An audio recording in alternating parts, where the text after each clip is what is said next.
Merhaba arkadaşlar, örgü kanalıma hoş geldiniz. Hem kız hem erkek bebekleriniz için yapabileceğiniz kolay tığ işi yelek yaptım.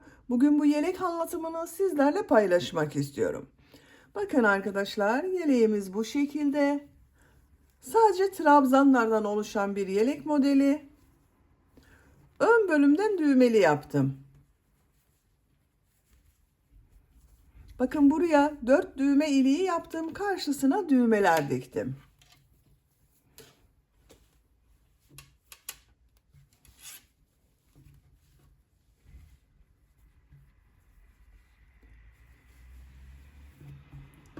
Ben bu renk iplikleriyle yaptım arkadaşlar. Bakın iplik olarak şu şekilde bir iplik kullandım.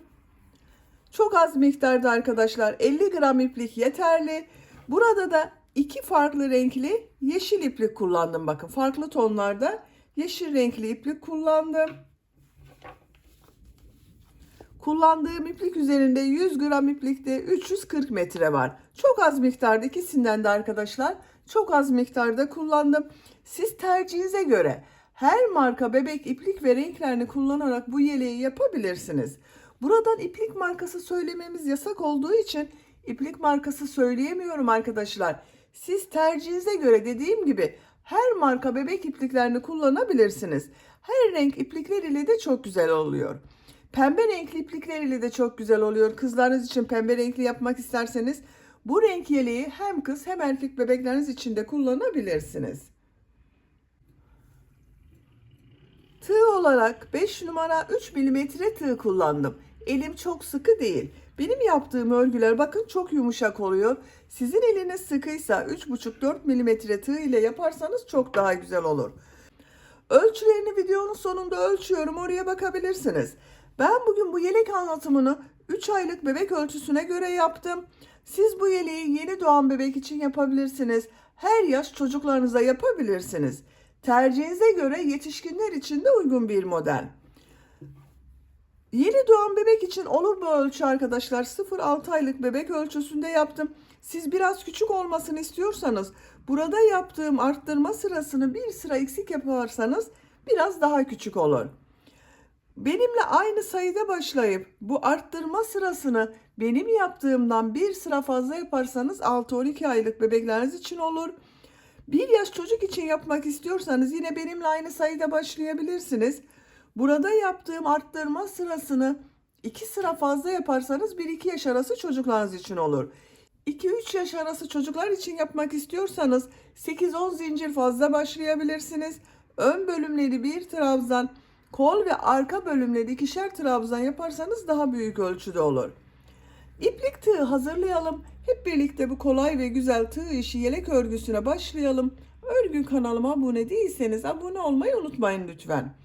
Hepinize kolay gelsin. İyi çalışmalar.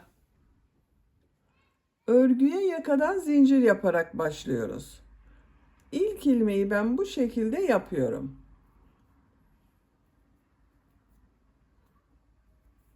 Çok sıkı zincirler yapmıyorum. 68 zincir yapalım. 68 zincir yaptım. Çok sıkı zincirler yapmadım. Bu 68 zincirin kaç santimetre olduğunu ölçüyorum.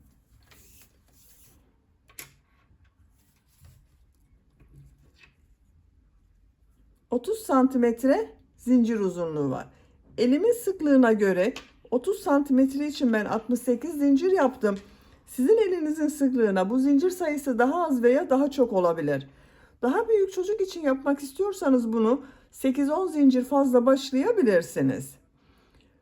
3 zincir dönüş için yapıyorum. 1, 2, 3 ilmek atlıyorum. Bu ilmeğe trabzan yapıyorum. 9 trabzan yapacağız. Bu 3 ilmek atladığımda bir trabzan. 1, 2, 3, 4, 5, 6, 7,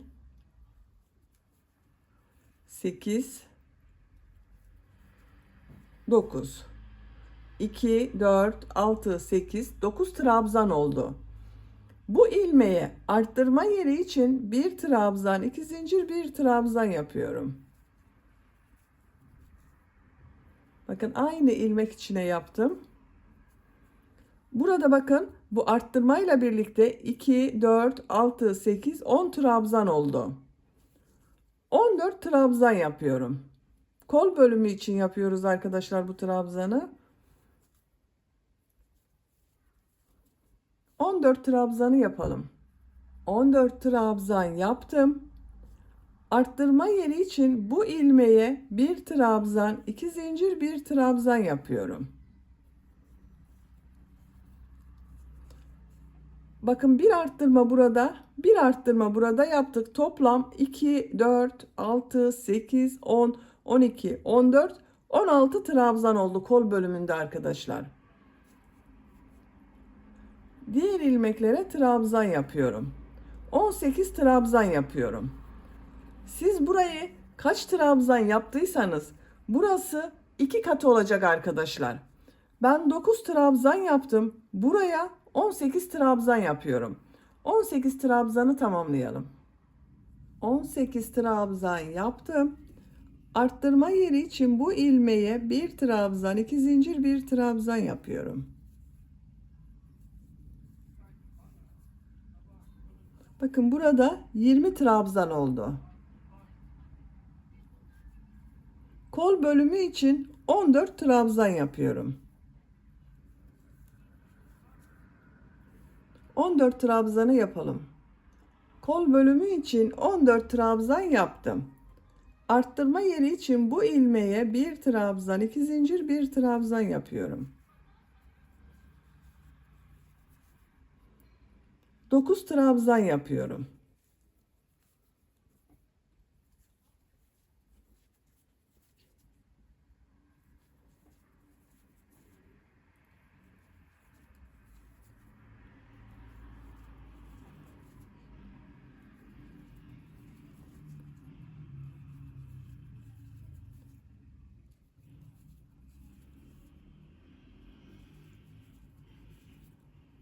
Dokuz trabzan yaptım. 2, 4, 6, 8, 10 trabzan oldu bakın. Kol bölümlerinde 16 trabzan oldu arkadaşlar.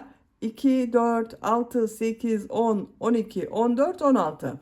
Burada 2, 4, 6, 8, 10, 12, 14, 16, 18, 20 trabzan oldu. Yaka ayrımını yaptık. Bir zincir yapıyorum. Örgüyü çeviriyorum. İlk ilmeğe trabzan yapıyorum. Bakın 10 trabzan var. 10 trabzan yapıyoruz.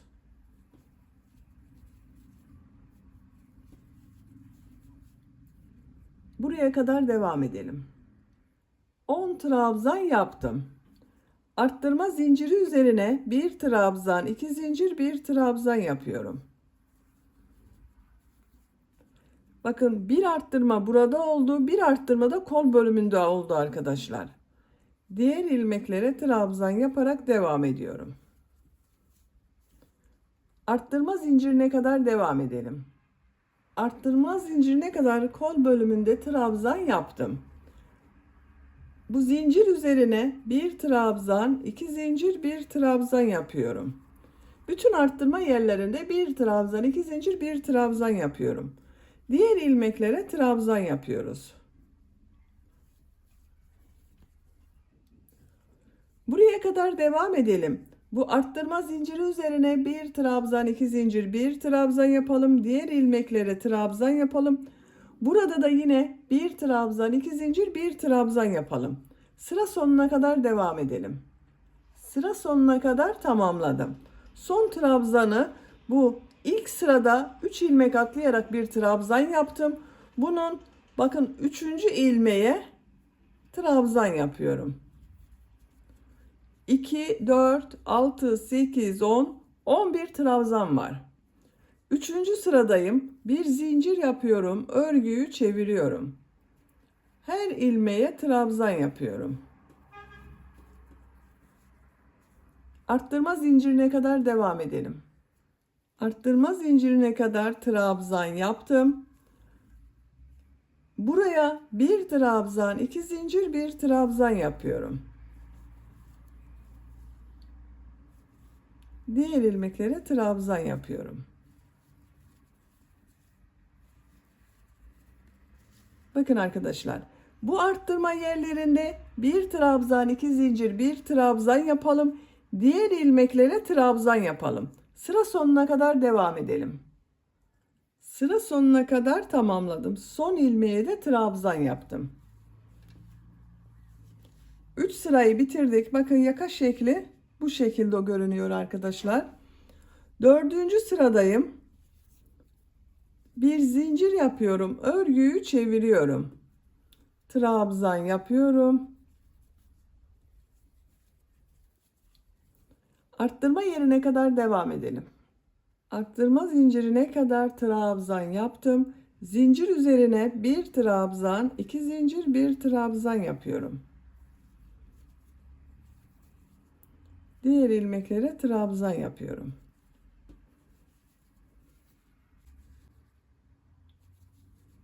Bu arttırma yerlerinde de bir trabzan, iki zincir, bir trabzan yapacağız. Diğer ilmeklere birer trabzan yapacağız.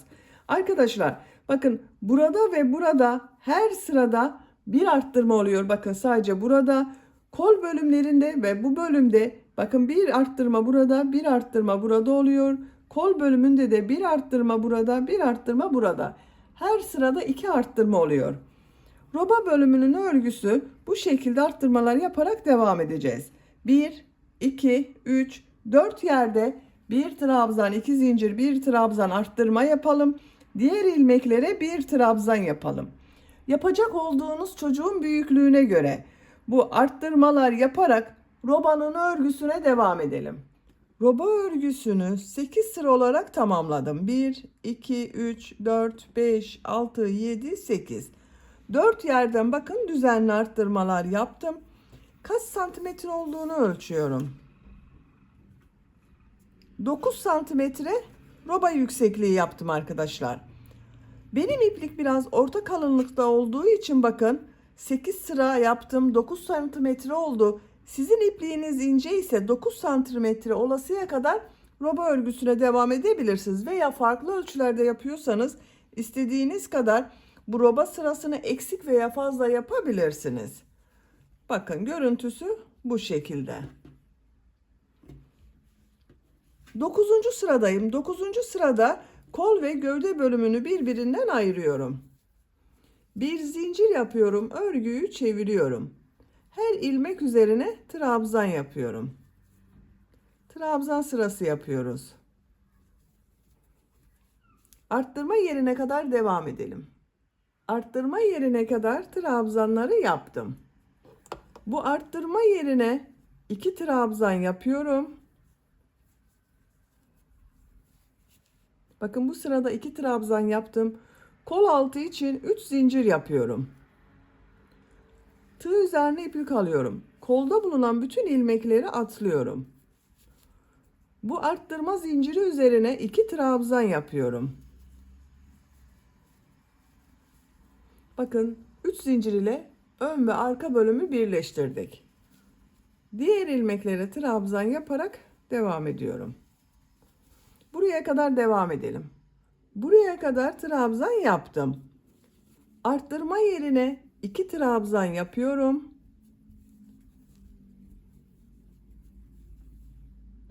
Üç zincir yapıyorum. Kolda bulunan bütün ilmekleri atlıyorum. Arttırma yerine 2 trabzan yapıyorum. Bakın burada da ön ve arka bölümü birleştirdik. Diğer ilmeklere trabzan yaparak devam ediyorum.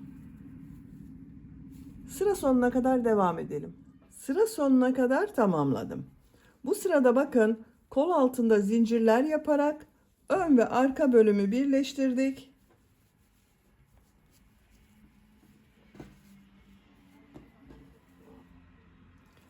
Gövde örgüsüyle artık devam ediyoruz. Bir zincir yapıyorum, örgüyü çeviriyorum. İlk ilmeğe trabzan yapıyorum. Diğer ilmeklere trabzan yaparak devam ediyorum. Buraya Buraya kadar devam edelim. Kol altına kadar 3 trabzan yaptım. Kol altında bakın 3 zincir yaptım. Bu ilk zincir üzerine bir trabzan yapıyorum. Ortadaki zincir üzerine 2 trabzan yapıyorum.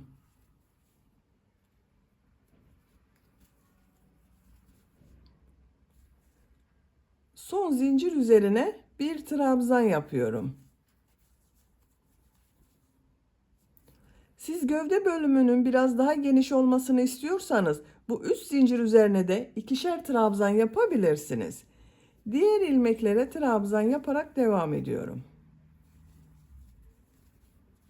Buraya kadar devam edelim. Diğer kol altına kadar trabzan yaptım.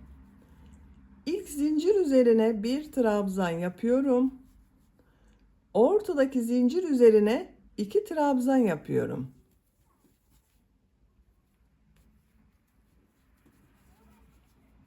Son zincire bir trabzan yapıyorum.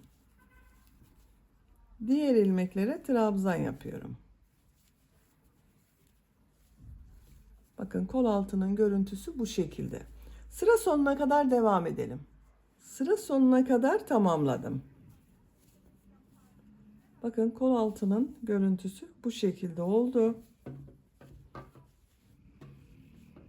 Gövde genişliği de bakın bu şekilde arkadaşlar.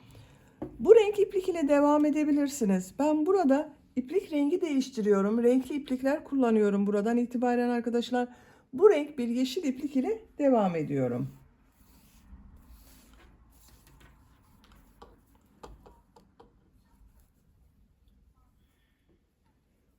İlmek rengini yeşil renkli yapıyorum. İpliği kesiyorum bakın. Bu ipliği kesiyorum burada.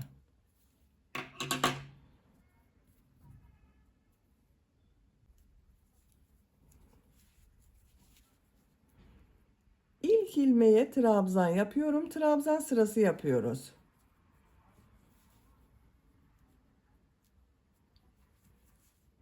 Her ilmek üzerine trabzan yapıyorum. Bakın iplik ucunda içinde kaybediyorum. Sıra sonuna kadar devam edelim. Sıra sonuna kadar tamamladım. Bir zincir yapıyorum. Örgüyü çeviriyorum.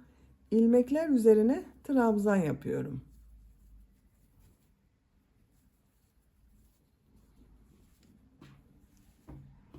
Bakın arkadaşlar.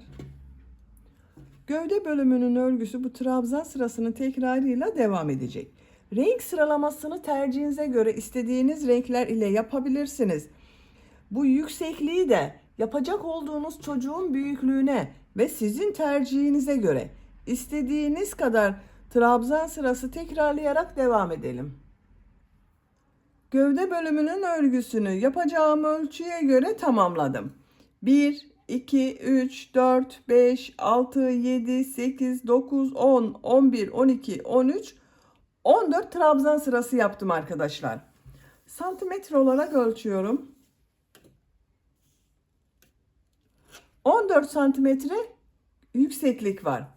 Siz daha uzun yapmak istiyorsanız birkaç sıra trabzan sırası devam edebilirsiniz.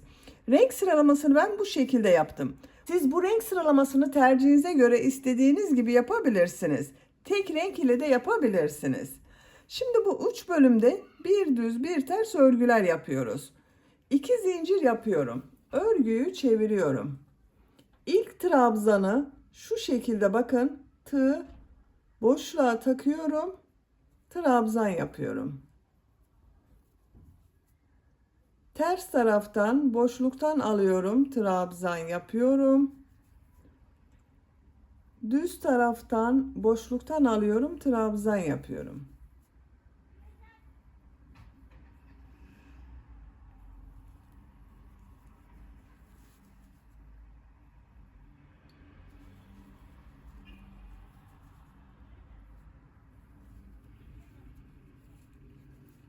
Düz tarafın görüntüsü bu şekilde oluyor. Sıra sonuna kadar devam edelim. Sıra sonuna kadar tamamladım. Son trabzan üzerine trabzan yapıyorum. 2 zincir yapıyorum. Örgüyü çeviriyorum. Bu sırada yaptığım bu trabzanları nasıl görüyorsam O şekilde boşluktan alıp trabzan yapıyorum. İlk trabzan ters tarafta görüyorum. Ters taraftan boşluktan alıyorum, trabzan yapıyorum. Düz tarafta görüyorum. Boşluktan alıp trabzan yapıyorum. Ters taraftan boşluktan alıp trabzan yapıyorum.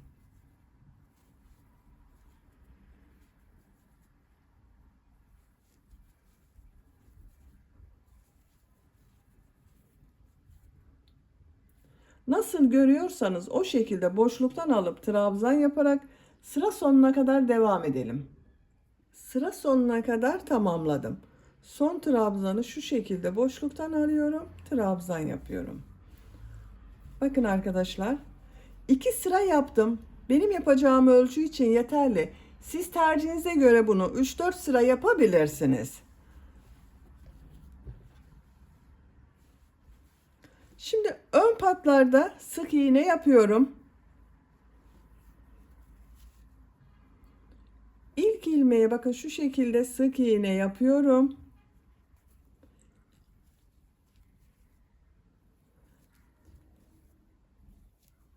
Her trabzan sırasına 2 sık iğne yapıyorum. Buraya kadar devam edelim. Yaka başlangıcına kadar sık iğne yaptım. Şimdiki sırada yine sık iğne yapacağız. Düğme ilikleri de yapacağız arkadaşlar. Ben bugün 4 düğme iliği yapıyorum. Siz tercihinize göre 3 düğme yapabilirsiniz. Bakın buraya kadar veya 5 düğmeli yapabilirsiniz. Yerlerine işaret yapıyorum ilk önce.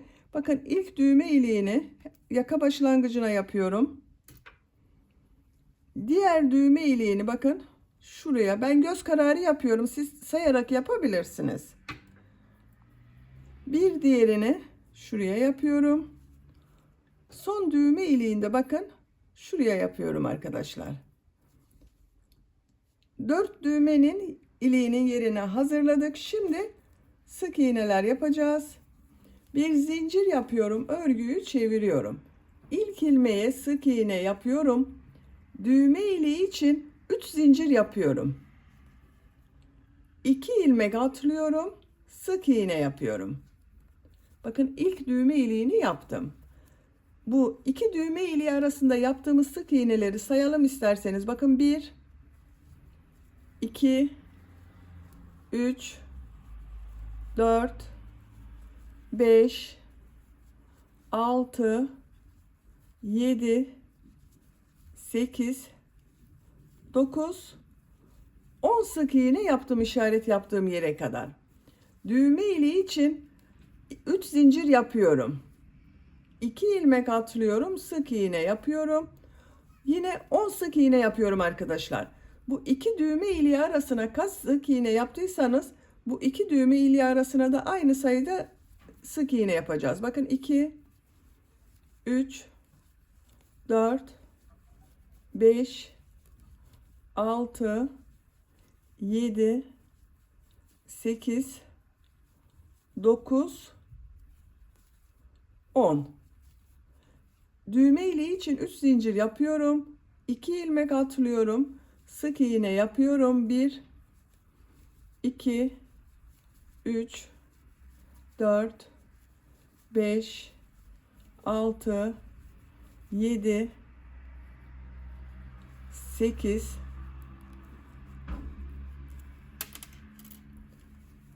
9, 10 sık iğne yaptım. Düğme iliği için 3 zincir yapıyorum. 2 ilmek atlıyorum. Sık iğne yapıyorum. Sıra sonuna kadar sık iğne yapıyorum.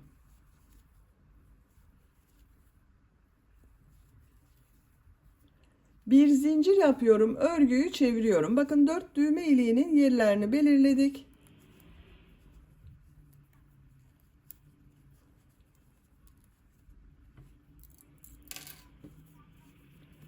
Bu sırada bu sık iğneler üzerine yarım trabzan yapıyorum.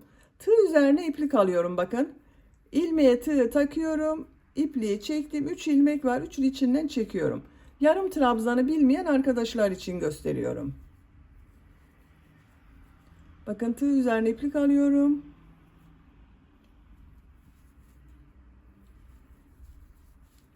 Zincir üzerine 2 yarım trabzan yapıyorum. Diğer ilmeklere yarım trabzan yapıyorum. Buraya kadar devam edelim. Düğme iliğine kadar yarım trabzan yaptım. Bu zincir üzerine 2 yarım trabzan yapıyorum. Diğer ilmeklere yarım trabzan yapıyorum.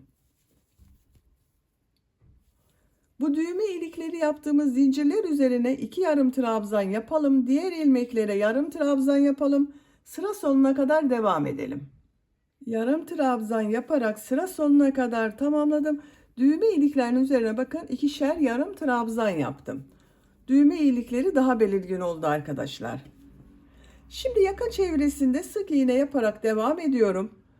Şu ilk ilmeğe sık iğne yapıyorum. Diğer ilmeklere sık iğne yapıyorum.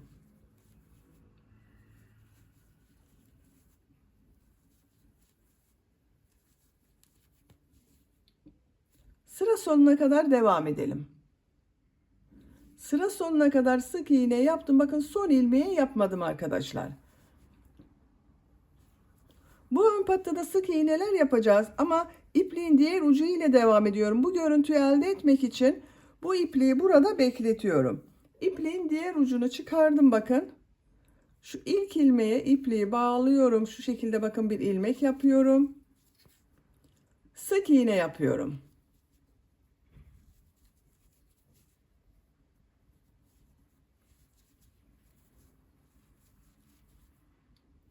Sıra sonuna kadar devam edelim. Sıra sonuna kadar bir sıra sık iğne yaptım. Bir zincir yapıyorum, örgüyü çeviriyorum, sık iğne sırası yapıyorum yine.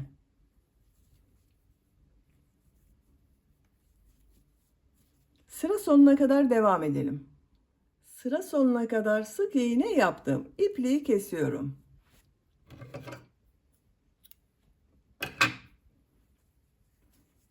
Bakın 2 sıra sık iğne yaptık.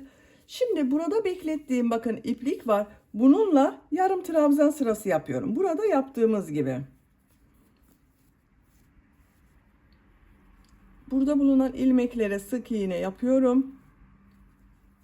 Son ilmeğe de sık iğne yaptım. Tığ üzerine iplik alıyorum. Bakın ön patta, ön bölümde bulunan bakın bütün ilmeklere yarım trabzan yapıyorum.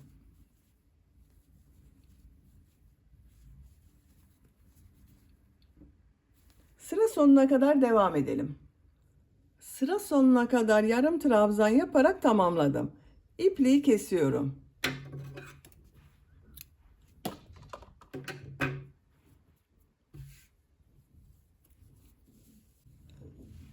Burada yaptığım düğme iliklerinin tam karşısına düğmelerini diktim. Bakın çok güzel oldu. Şimdi kol örgüsünü yapalım. Bu renk iplik ile kol örgüsüne başlıyorum. Kol altından ipliği bağlıyorum. Bakın kol altında bulunan ilmeğe ipliği bağlıyorum. Buradan ilmek yapıyorum. Kol için bu arttırma yerine ben bir trabzan yapıyorum. Siz kol biraz geniş olsun istiyorsanız buraya 2 trabzan yapabilirsiniz. Diğer ilmeklere trabzan yapıyorum. Sıra sonuna kadar devam edelim. Sıra sonuna kadar tamamladım. Arttırma yerine bir trabzan yapıyorum. Siz kol bölümünün biraz geniş olmasını istiyorsanız bu arttırma yerlerine 2 trabzan yapabilirsiniz. Bu ilmek ile ilmek kaydırma yaparak birleştiriyorum. Bakın buranın devamı oldu. 2 zincir yapıyorum. Örgüyü çeviriyorum. Gövde bölümüyle farklı olmasın diye örgüyü çevirdim. Her ilmek üzerine trabzan yapıyorum. Sıra sonuna kadar devam edelim. Sıra sonuna kadar tamamladım. İlmek kaydırma yaparak sırayı birleştiriyorum. Bu renk ipliği kesiyorum. Bakın gövde ile aynı sıra yaptım arkadaşlar. Şimdi bu renk iplik ile devam ediyorum. Bakın burada kullandığım koyu renkli yeşil iplik ile devam ediyorum. Siz istediğiniz renk iplikleri kullanabilirsiniz.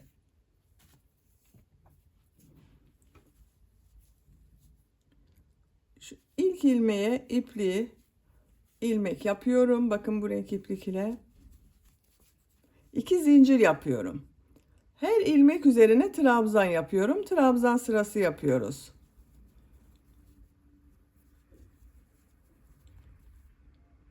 Sıra sonuna kadar devam edelim.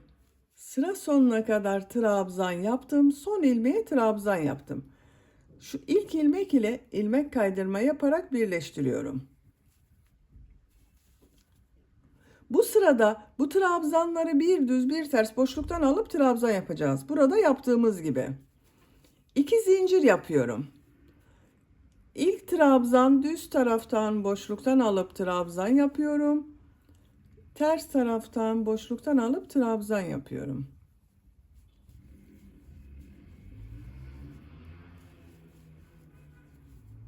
Sıra sonuna kadar devam edelim. Sıra sonuna kadar tamamladım. Son trabzan düz taraftan boşluktan aldım, trabzan yaptım. Bu ilmek ile ilmek kaydırma yaparak birleştiriyorum. Sıra başında yaptığım 2 zincir bakın ters tarafta görünen trabzan oldu. 2 zincir yapıyorum. Bu sırada yaptığım bu trabzanları nasıl görüyorsam o şekilde boşluktan alıp trabzan yapıyorum. Düz taraftan boşluktan alıp trabzan yapıyorum. Ters taraftan boşluktan alıp trabzan yapıyorum.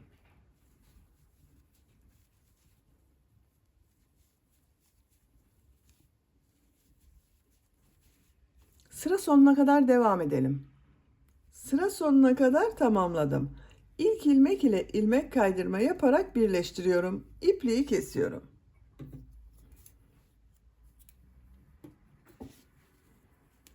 Bakın arkadaşlar, kol örgüsü bu şekilde oldu. Bir sıra trabzan sırası yaptım. 2 sıra bir düz bir ters boşluktan aldım, trabzan yaptım. Görüntüsü bu şekilde oldu. Bakın ben bu 3 sıra yaptım buraya arkadaşlar. Siz tercihinize göre bunu 4-5 sıra olarak yapabilirsiniz. Diğer kol örgüsünde aynı şekilde başlayıp tamamlayabilirsiniz. Bakın ben tamamladım. Böylece yelek örgüsünü bitirdim. Bakın arkadaşlar, çok güzel oldu yelek. Renkler de çok güzel oldu.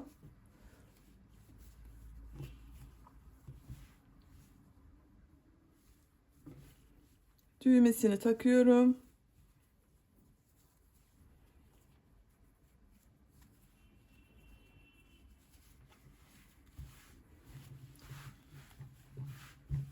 Bitmiş olarak ölçülerini söylüyorum.